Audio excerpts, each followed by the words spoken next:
Hello, I'm Akin Grimes, or Air if you prefer. And I'm Haley. I'm your lovable Jerica. And I am your DM, Jay. And this is Inside Check, an advice show where we delve into the dungeon of your bad decisions and retrieve the treasure of wisdom. Shall we talk about the best thing that we saw in D&D this week, Jay? I think that sounds like a wonderful idea, Jerica. Do you mind and by if the way, I start? Or wait, you have a comment. No, I was just gonna say, it's so great to have you back. We missed our favorite Jerica. Aww. The Queen of Murder. The Queen of Murder. Thanks. I don't know if you were here when I called you the Queen of Murder.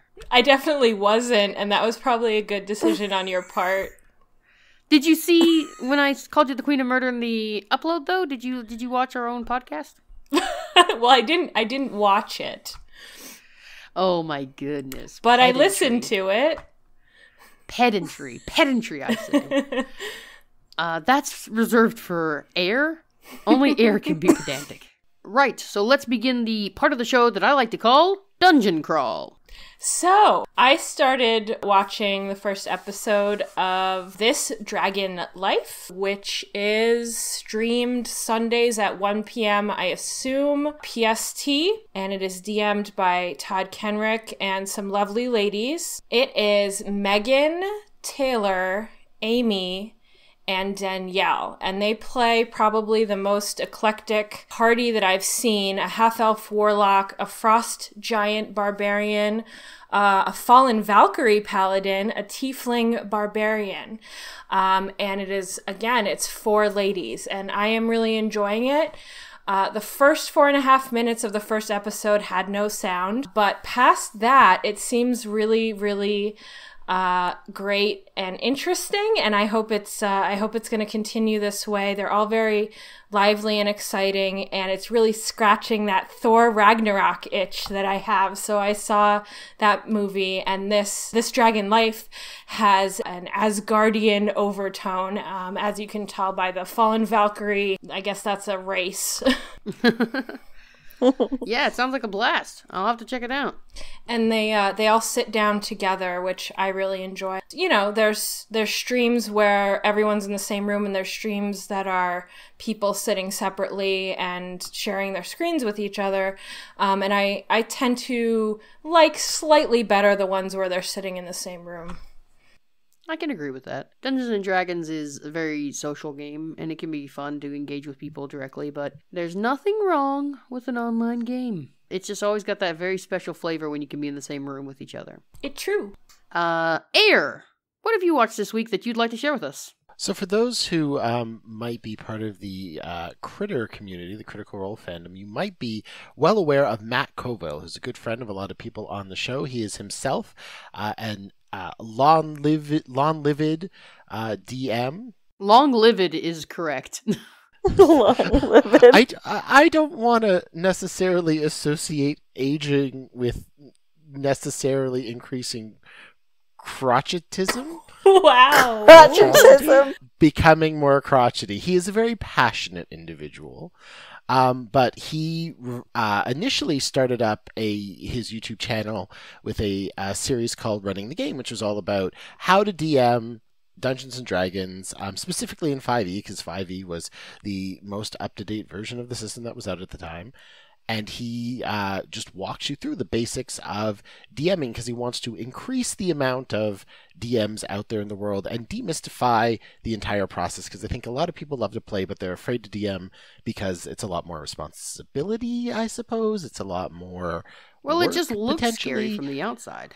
And his whole point is trying to make it seem not scary, make it seem completely attainable by anyone who's interested in playing D&D. A more worthy endeavor I could not imagine. And this is why he is a beloved figure in the D&D community. So I was watching his most recent video where he was talking about partially the wrap-up of Critical Role and their big fight, spoilers, with Vecna, who is a lich who attains godhood, and he went into a bit of the history of him, and then generalized it into running epic bosses. And he had what I thought were some really good suggestions, because Matt Mercer, the DM for Critical Role, ran Vecna very hard. And he did things like, he did a lot of quantitative changes to him. Like he gave him 3 9th level spells, so he just kept dropping meteors on the party.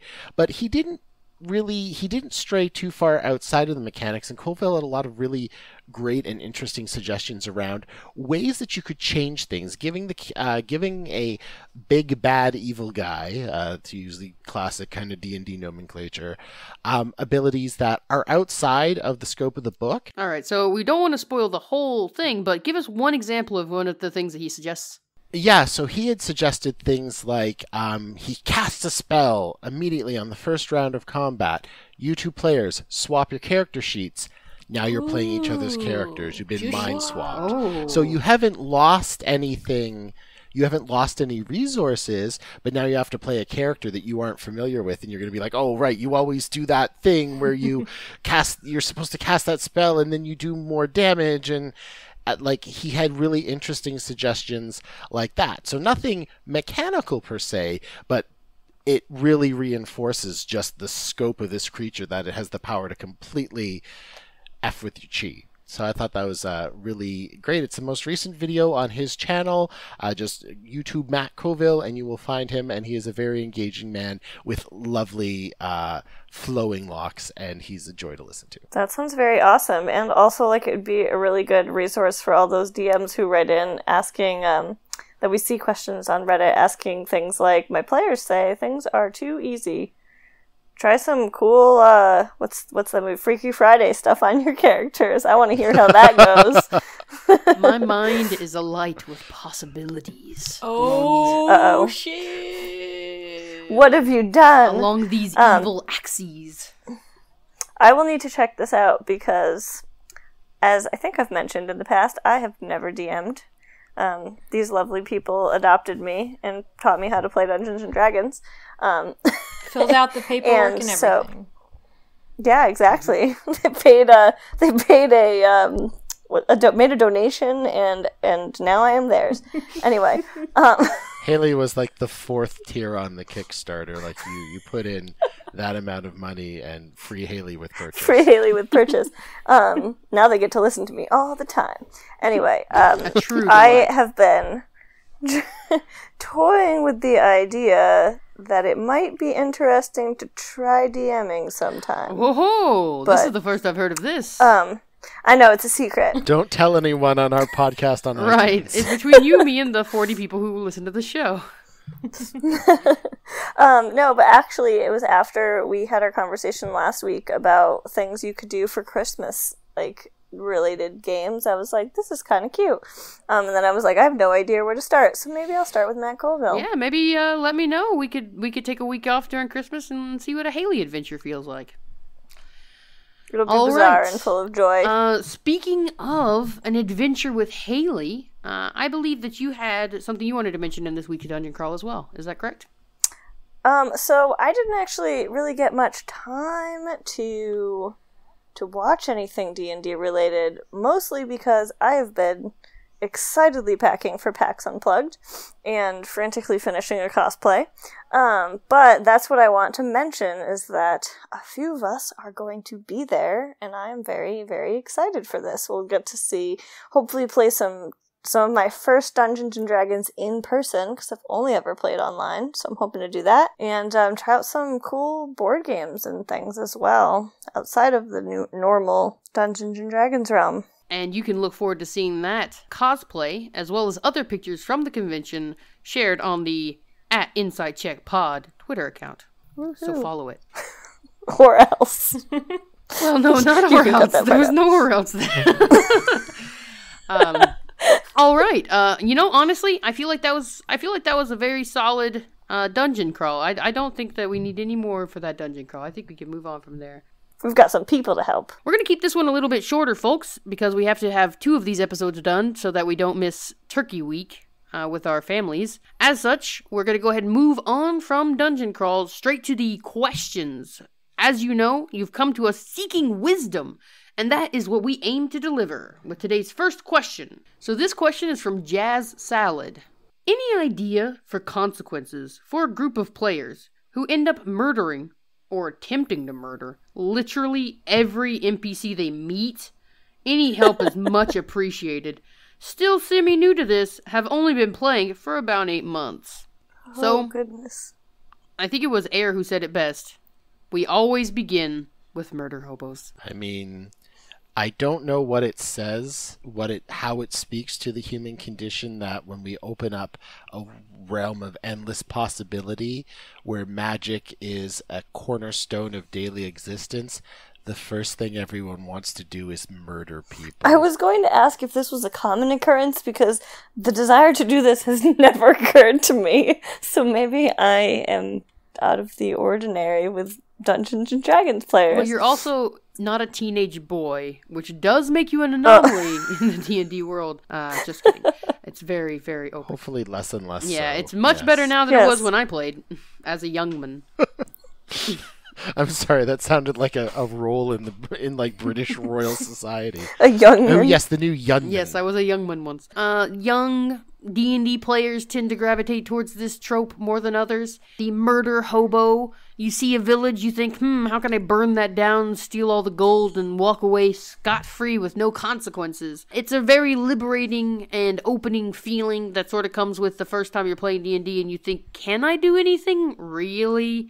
And so you just do something wild, like murder a whole city, and then you find out, yes, actually I can do anything. But some people never escape this, and our question asker today appears to be stuck with such a group. In this situation, what would you all do? Put them in jail. I concur. They're in jail now. Now you can sit for the rest of the game and think about what you have done. Haley puts her players in timeout. What you've done. If they're in jail, they might not actually have a lot of NPCs to interact with. They have things like walls and locks and bars. Exactly. What if jail is actually a place in your house and, like, they have to go sit in this chair in the corner facing the wall for all of game night? Oh, boy. Whoa, this is getting very dark. What if jail is a place in my basement? No, okay, hang on. Jay. Wait a minute. The bad player dungeon. Hold up. Wait a minute. Let's put some thought in it. That's not exactly what I meant. I want to hope so, yeah. I meant, but, like, no, the idea that, like, Haley is proposing here that, like, you put them in jail and then they don't get to play for the rest of the night. Like, you're just, like, literally, you're like, Greg, you sit in the corner for the rest of the night. You murdered Bob. He was an NPC. He had a rich history. You're in the corner. You're going to sit there 1 minute for every word I wrote of his backstory. So prepare to be there 10,000 minutes, Bob. I mean, I feel like avoiding the look of that might be a good idea. Like, what is it, revenge, maybe? I don't know. Like, that's a good way to get your players to be very sad. Yeah, no, it's not a great time for your game night when you end up stuck in the corner staring at the wall wearing the dunce cone on your head. Alright, maybe I was a little extreme, but I do actually... A little bit. Alright, now that I'm done laughing about my own jokes, I want to bring it back to something that Jerica said in the hysterics, was that if you put them in jail, there might be less NPCs for them to murder. Like, maybe just, if they can't be trusted to be around other people, put them somewhere where there's no people. A sane asylum, D&D edition. Or like a desert, a big desert. Also good. Yeah, the forest. They can do some things, make them, have some of the townsfolk that they have killed, have their families come back and seek revenge. I don't know. Make there be consequences. You're about to get incredibly Hammurabi with this, aren't you? Their families come back and murder their families. Yes, I think the entire conversation around the violence vagrants has, like, it all circles around one word, and that's consequences. This is what bounties are for. This is what, like, I'm sorry, Eric, did you say Mounties? Bounties. Oh, okay. Gotcha. Poor Air. I just got that it was a Canadian joke. Wink! It didn't occur to me. Was it a joke? It was It was though? kind of a joke. It was joke adjacent. A jokesent? A jokesent. Aside from how Jerica might rend my sweet maple soul. Yum, yum, yum. I'm just going to be silencing all of my audio for giggles today. This is absurd. They wanted more personality. They got more personality. They'll come back Could and you say back- he's less personality. We didn't realize the personalities were so bad. We assumed you were people worth listening Yes. to. We made a mistake. So bounties, was it? Trying to get us back on topic. You can't save this ship. This ship is sunk. Maybe that's a good thing. So bounties. I believe I was gonna say, because D&D is a game, unfortunately, certain bad behaviors can occur because you have power gamers vis-a-vis, hey, remember those half a dozen times a seemingly friendly NPC stabbed us in the back? Well, we'll just stab them all in the front. Betrayal averted for all time. So it can be problematic if, you know, they're trying to run the zero-sum game of if everyone's dead except us, there are no problems left. Yes, they need to face some consequences. Another option might be just stakes. If you offered them some stakes in the world, it sounds like they're not very connected to any of these NPCs or this world very strongly in any sort of emotional way. You might want to have them flesh out their backstory and then use that backstory to stab them in the heart and make them feel things. Ow. Okay. I hope they don't run that MurderHobo line too hard. And the orphanage is saved. Is it? Saved from other people. Yeah, I think set up some moral quandaries for them to remind them that even though they're in a fantasy world, they probably want to act like civilized people at some point. Great. Yeah, I think that's some starter tips on how to get your group away from murder-hoboism. I thought that it would be very fun to answer the question of Theyard King 91 asks, can I get like 5 creative uses for suggestion in combat? Thanks, 5e fam. So, as our party's resident bard, I hope no one minds if I take this, because I think I might be the only one with suggestion, and it's also my favorite spell. But please feel free to jump in or interrupt. Yeah, I'm gonna go ahead and interrupt right off the bat, because I did just want to I did just want to say real fast, I've had a lot of players use suggestion wrong, using it as charm person or as dominate person, thinking it has those kinds of effects, and let me tell you, this guy knows how to properly use suggestion like suggestion, not like dominate person. So, I think his advice should come with a well-heeded. So can we, for our audience, our loving audience, wink, can we sort of just explain what suggestion is? Sure, sounds good to me. That's how you cast charm person, people. Please drag a do. Oh, well, I gotta open my player's handbook. This is the most D&D this podcast has ever been.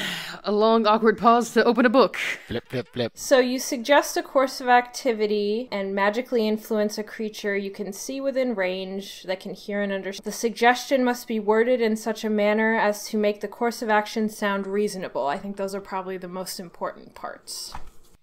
Indeed. All right, Air, take it away. And I want to say that is the fulcrum around which suggestion works, is specifically that. It is a course that sounds reasonable. So getting 5 general uses of suggestion, I think the question kind of misses the point, because the whole is it reasonable immediately contextualizes its usage to the specifics of whatever's going on in your campaign, in a combat, in a social encounter. So I don't know that there are just 5 general ways to do it, because the only way to know what would sound reasonable to the target of your suggestion is to know specifics about them.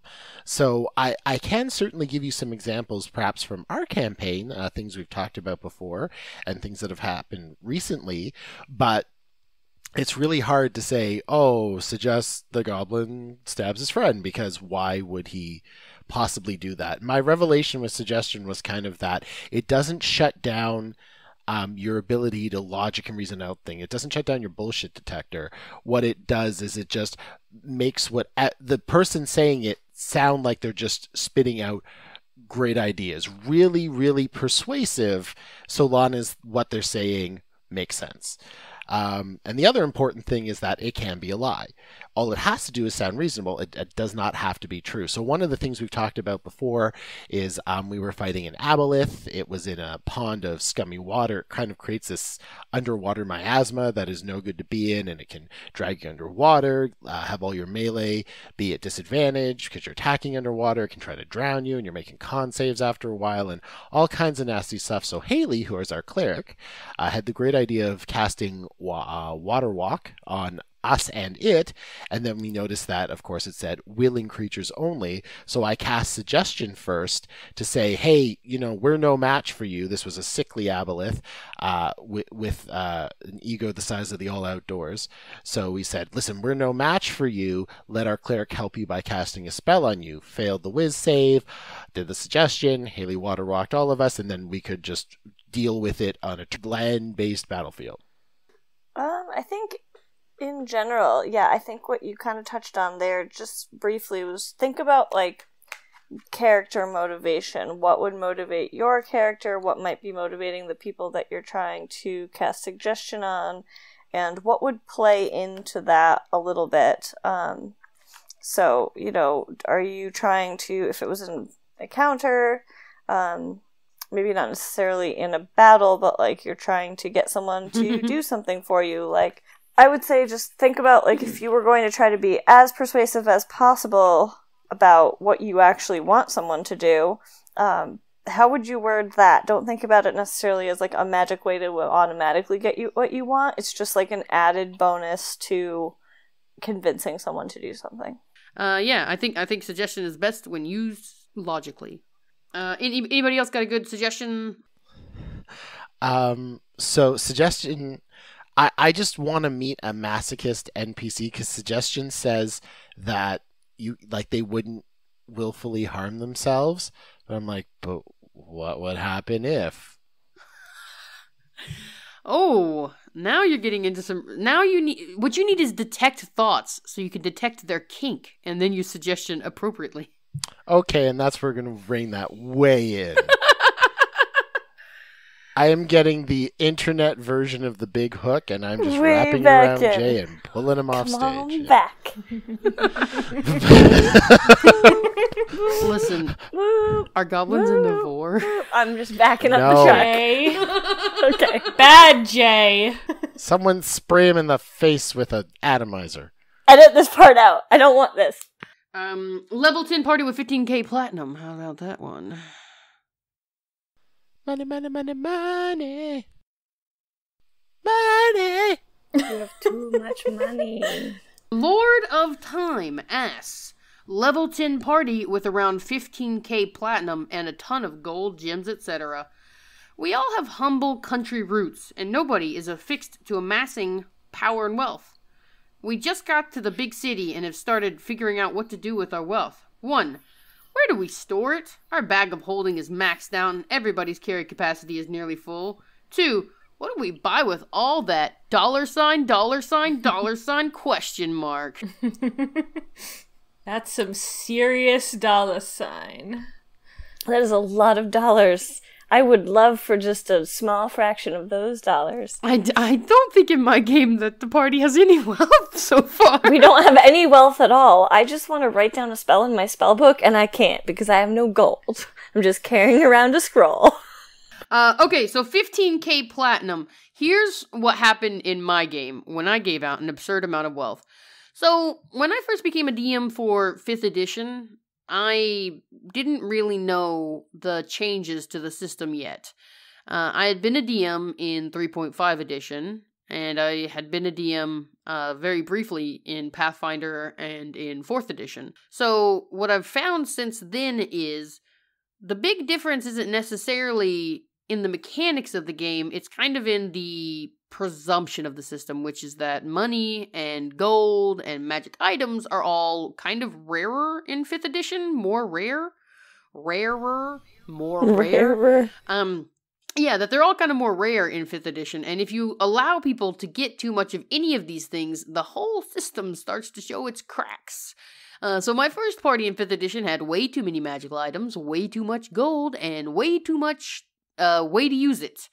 So they bought a gigantic airship and put every possible upgrade you could ever imagine on it and flew around in a mobile fortress that could take on entire cities.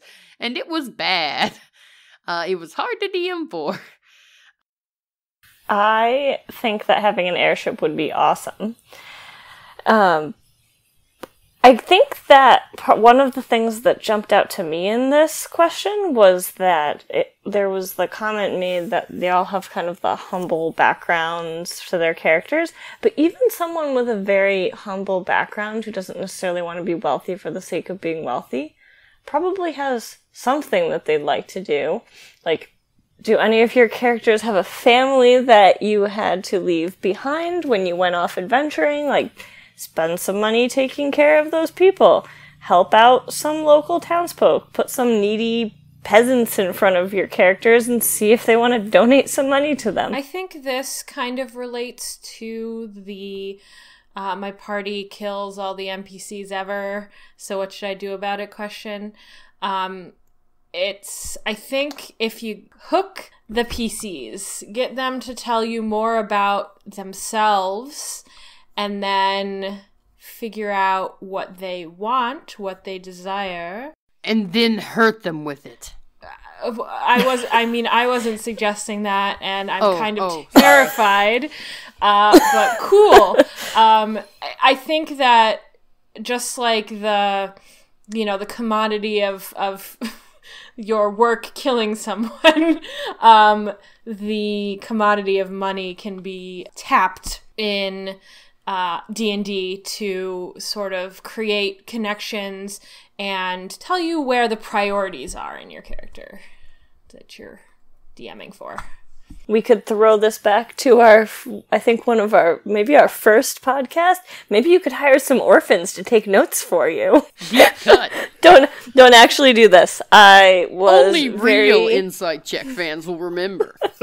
The orphan question. Anyway, we had a lot of fun with that, and we determined that those characters had too much money, and maybe these are the same characters. Probably not, though. Too much money. I can see from here you have too much money. Yeah, no, I think with 15k platinum, you have a lot of money. Airships. Dinosaurs. What? Dinosaurs. Those exist. You could get a racing dinosaur. I want a dinosaur. Lodge that request.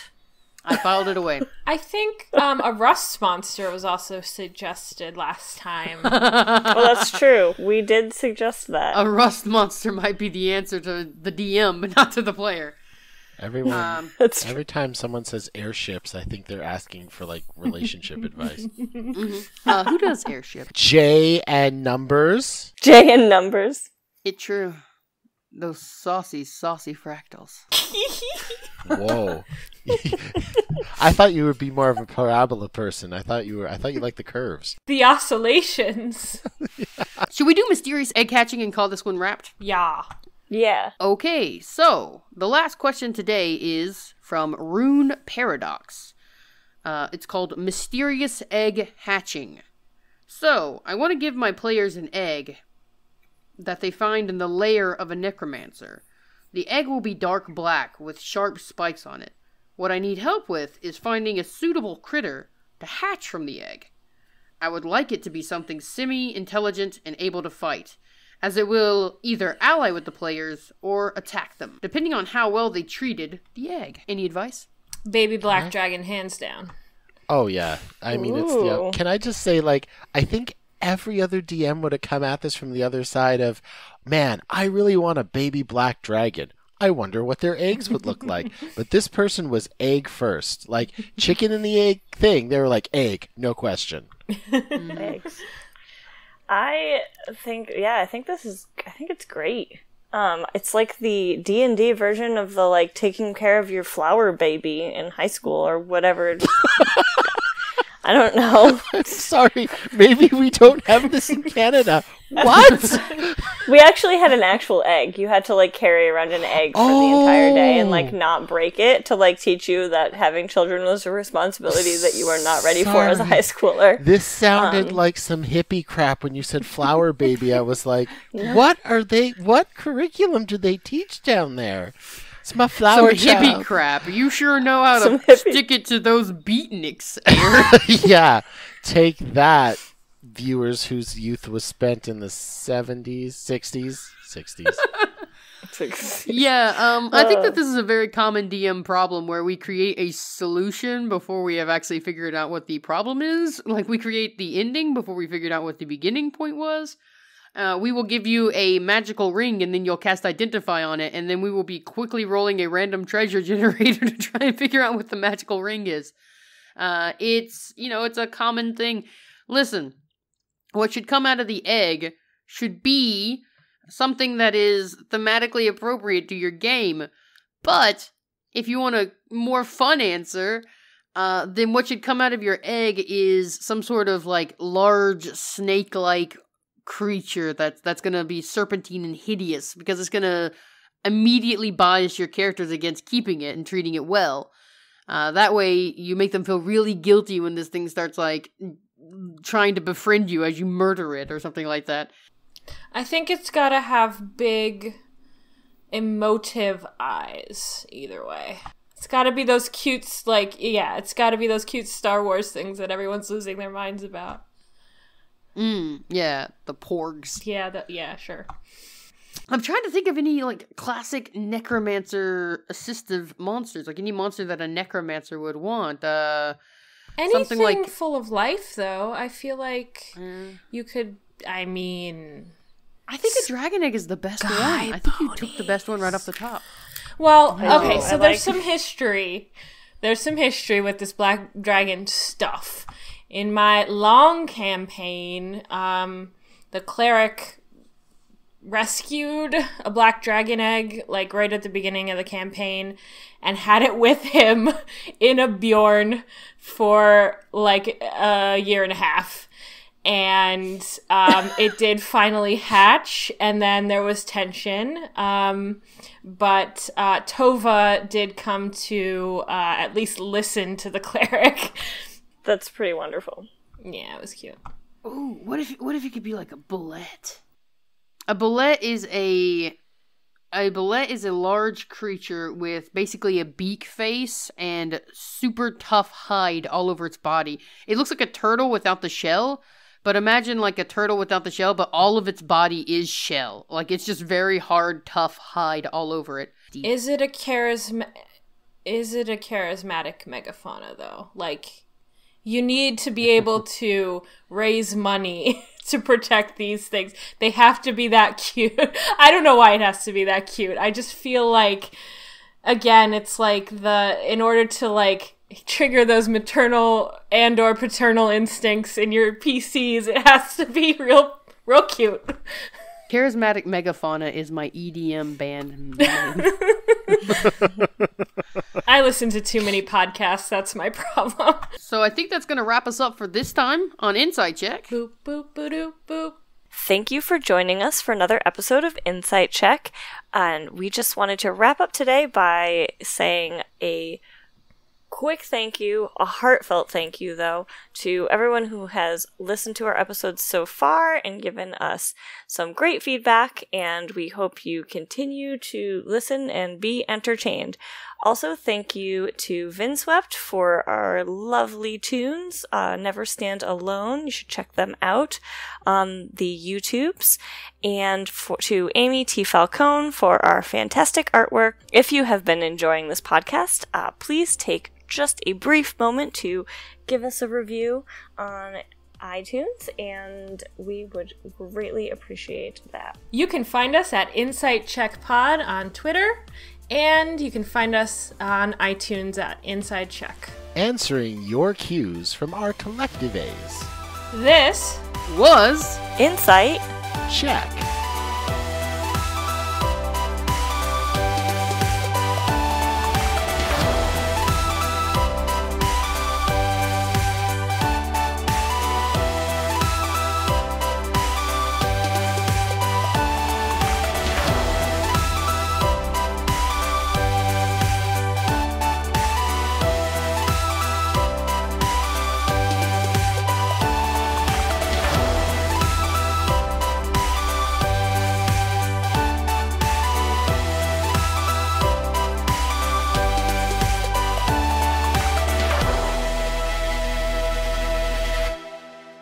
sorry, Josh from the future. That is for the previous question. Go back in time and edit that in. Sincerely, past Josh.